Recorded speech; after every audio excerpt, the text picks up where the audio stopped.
This man has gone unspoken to for long enough.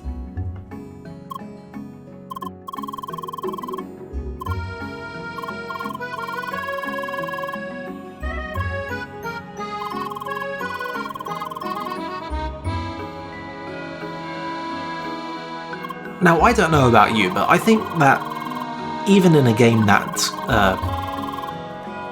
as adept at wielding the whole meta shtick as CrossCode is, maybe having a quest NPC constantly be talking about how much he just wants to go home and sleep is maybe not the best way to get the hype going.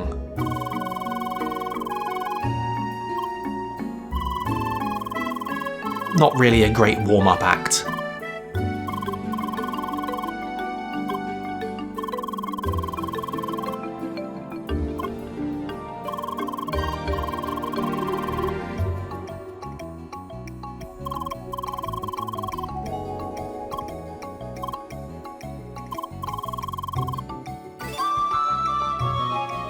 This sounds like it's going to be an enormous pain, but actually it's pretty good.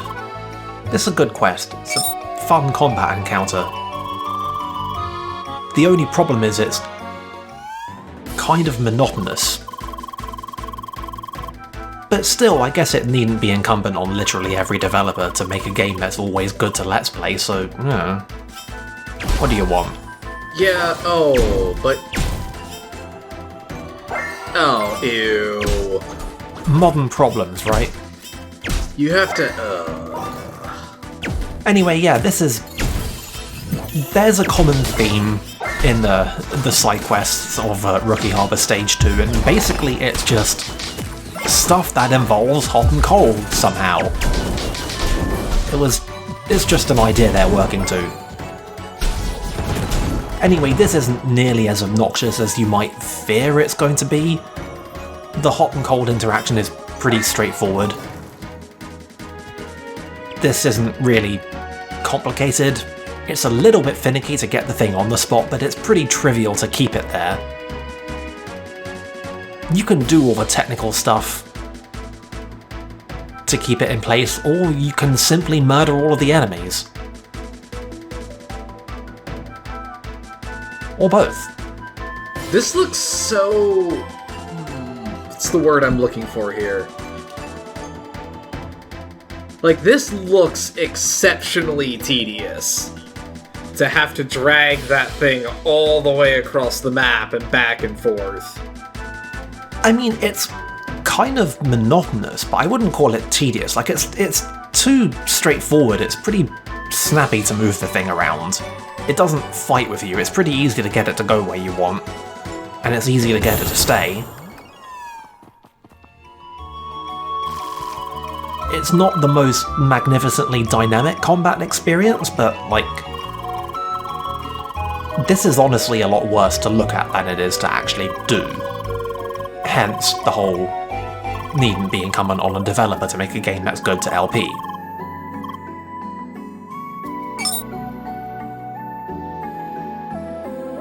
What I do think was maybe pushing their luck a little bit is making us do it twice in a row.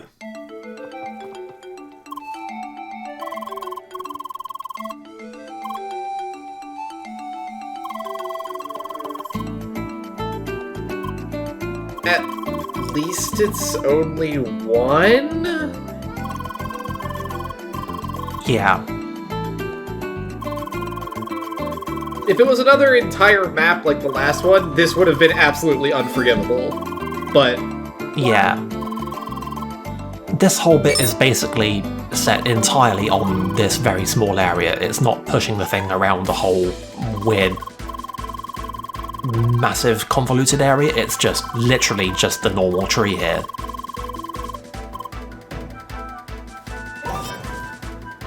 That said, the power spot is going to move.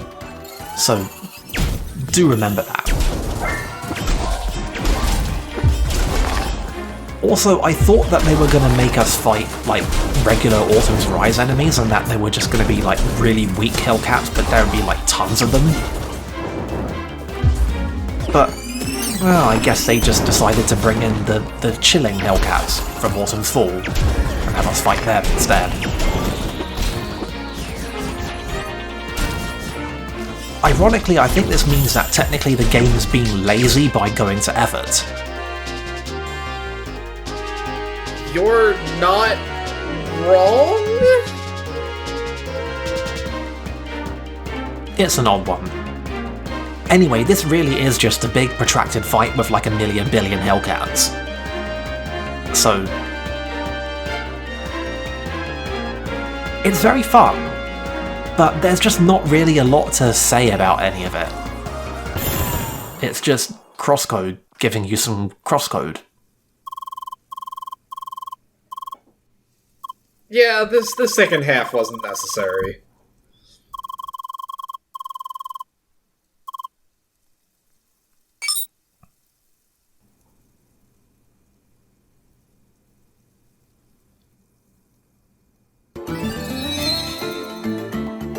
Now make like Pokemon and let's go home and sleep.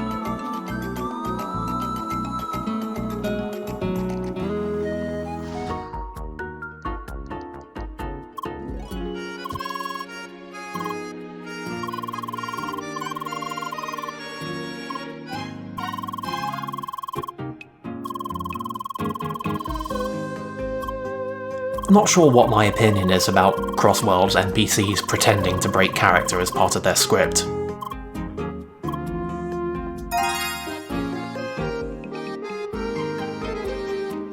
But when you think about it, we're all just playing our scripts.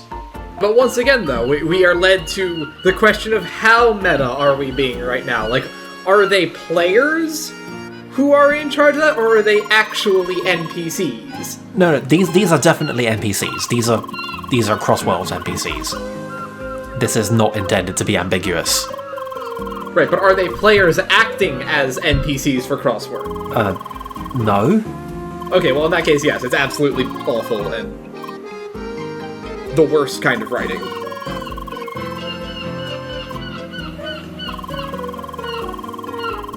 Except, you know, aren't we all playing a character, blah blah blah blah blah, you know this spiel. Everyone knows this one. I can't do it ironically, I'm above that.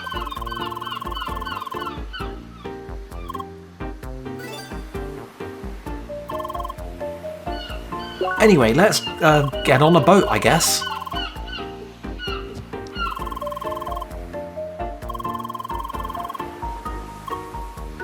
This is a fun idea that kind of works and also kind of doesn't work, and I can't figure out what the composite function of the working is. It's definitely something. Also, yes, the music really does very briefly kick in and then cut out and then fade back in again. So, we've got to shoot things, and the deal is that our shots don't do a lot of damage.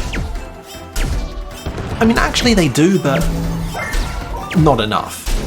And especially not compared to the cannon.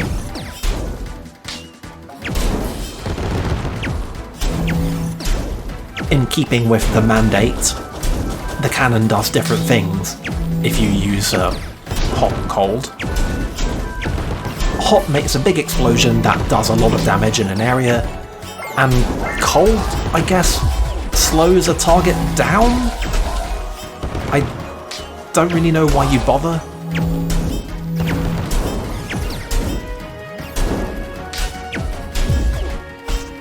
There is a wrinkle to this though. First of all, like I said, your regular shots aren't that effective here, so you really have to use the cannon. Also, every now and then, one of these guys will pop up with targeting turret, and then they will fire a big yellow shot, which will do roughly a third of your ship HP in damage. So, try to not have that happen. You can hit them out of it, or you can block the shot yourself. You still have a shield, still works.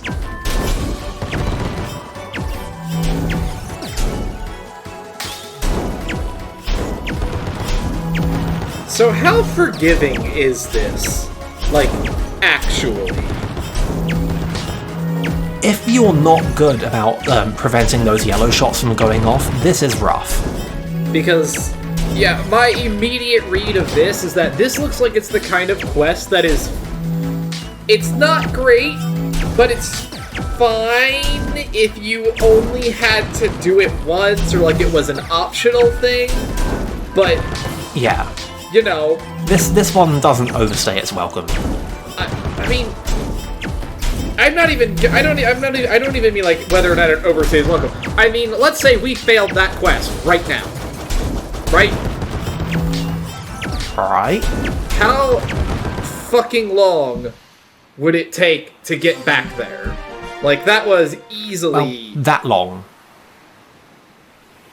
Like, that just looks so awful to have to replay. Not even because it's hard, it's just a giant waste of time.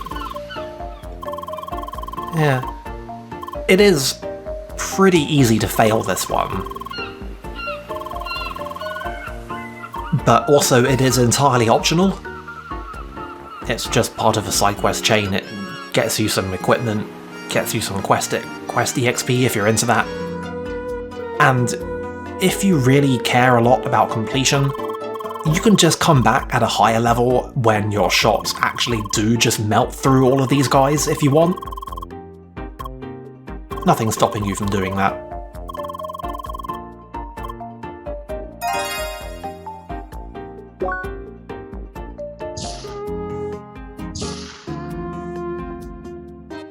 Anyway, remember we talked to Mr. Nonsworth? He wants us to come up here. He's actually gone a step above and beyond his usual shtick by giving us a mission to go and get a mission from someone else. I don't know how I feel about that. No one in here has any dialogue or anything to say to us, so I don't really respect them. I'm gonna walk on their table.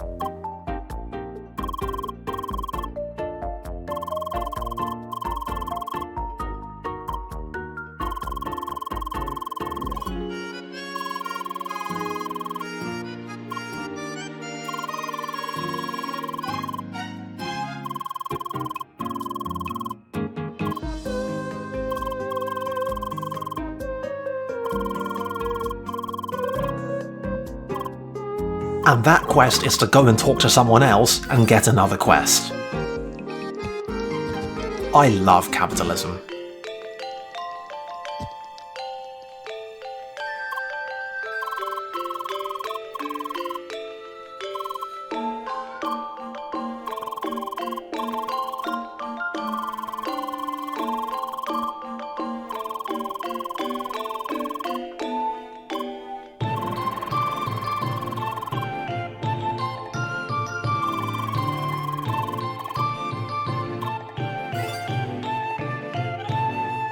So, one more way to add to the pile on which Temple Mine is unique among dungeons in this game is that we have to go back there. Like, nowhere else does this. I don't get why it's just Temple Mine. Although I guess it's not too nonsensical in the context of, you know, the actual plot, where this was like a actual mine, rather than just some temple. It makes sense. I'm not the only one who forgot what floor the Chamber of Fire is, right?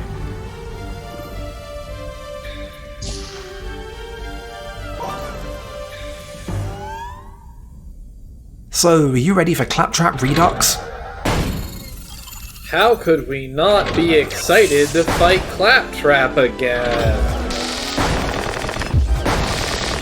Ah, but what you don't take into account is that this time he's got a gimmick.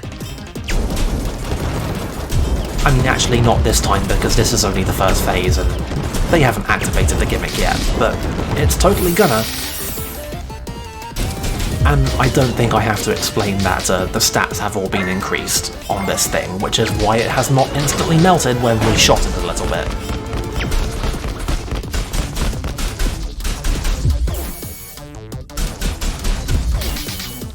I'm surprisingly bad at hitting stuff with Sphere Sword.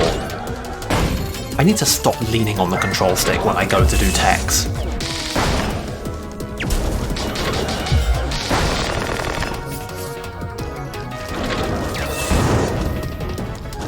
So here's his gimmick. He's got a temperature gauge now. And when that gauge either completely fills up or completely empties, he will do a really big attack. It's really bad news. You don't want him to do attacks. I see. So we're going to alternate ice and fire. We are going to do that. We're also going to sensibly use the neutral element every once in a while because, you know, there's that whole thing where this happens.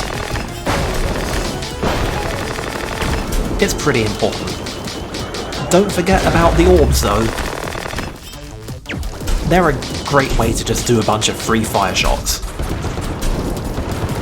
Everything here is numbered up, but the little guys still go down real easily to fire, so that hasn't changed.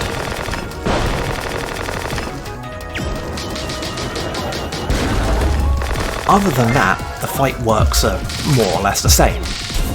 You hit him with the important statuses, you fill up the meter, you get him stunned, you kill the little guys, and then you sword him in the back until he's dead.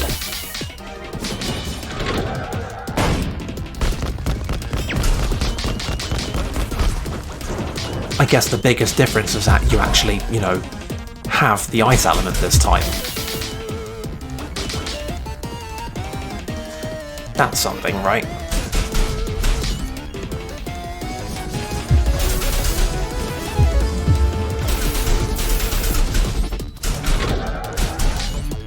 I have a really bad habit of leaving him on like a tiny sliver of health after a big tech.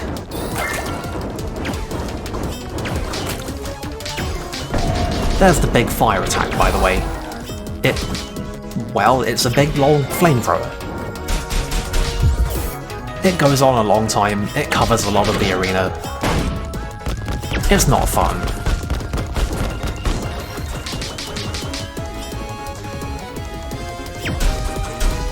So do the elements in the arena change over time, or what's the trigger for that? Because they were definitely ice not very long ago, and now they're fire. I'd have to go back and double check the footage to be certain, but I'm pretty sure it happens when he does one of his big element attacks, due to having a full or empty meter. We could probably trivially confirm this, but effort. Other heat considerations aside, setting him on fire is a pretty solid tactical choice as well. If only because it keeps a lot of damage going into the bit where he's supposed to be invincible. And I just can't stop doing that accidental incredible cross counter when he does that charge. I don't understand how this keeps happening.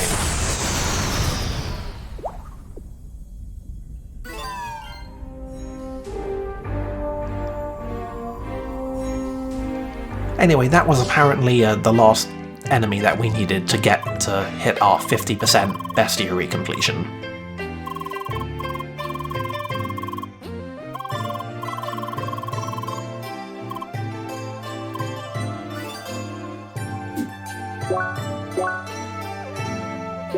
So yeah, that's it, that's the quest. I'm not really sure of the underlying logistics of all this, but, like, hey, sure, whatever. Intracontinental trade.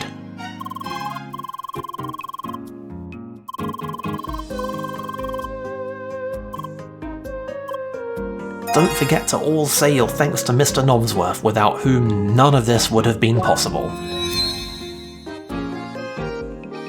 Is that a good thing, though? I make no claim on the subject.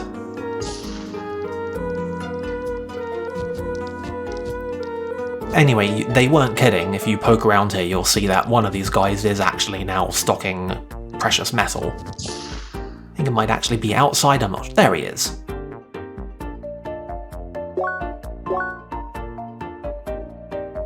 We want some of this.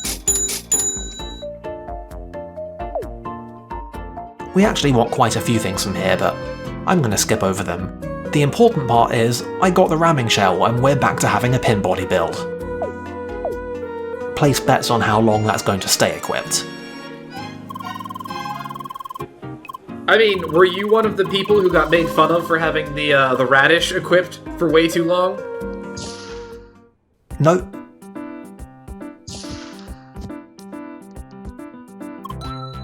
Anyway, time to move the plot forward, but first let's go and chat to people.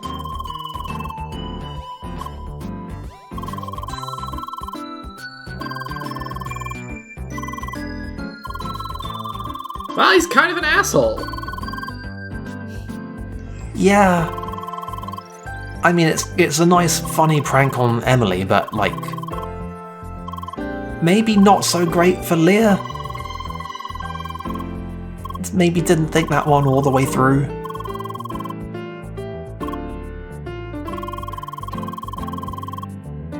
Those are all really, really difficult items to get, by the way. Fortunately, he's just taking the piss and flagrantly misusing yellow text.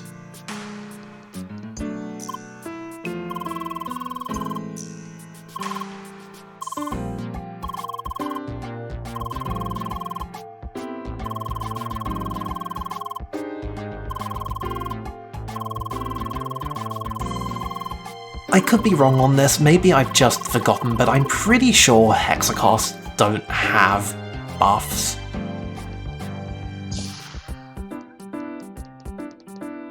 Quadrigards, on the other hand, definitely have buffs. No prizes for guessing what Quadrigards can buff.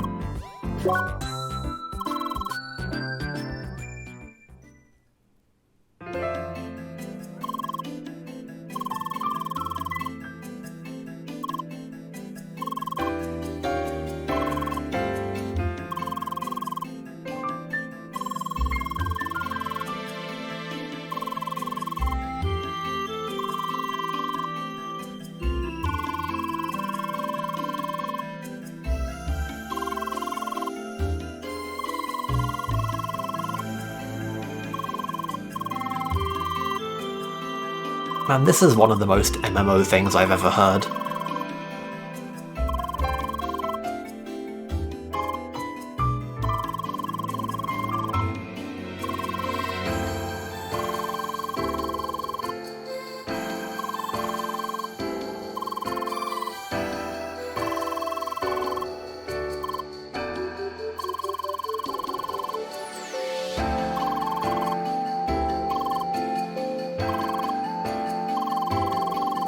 Something about Lynn's face when she says that is deeply unsettling.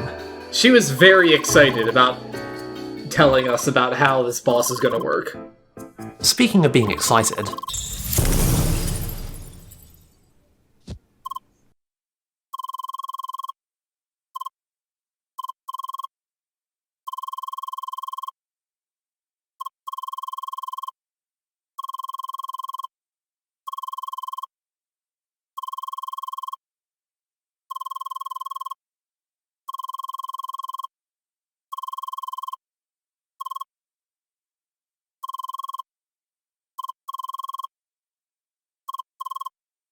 need to have some frank words with Instatainment site reliability engineers. So that is absolutely going to happen to Leia, and she is going to have, like, an existential crisis before this is over. 100%. What do you mean, gonna have an existential crisis? A bigger one! Okay.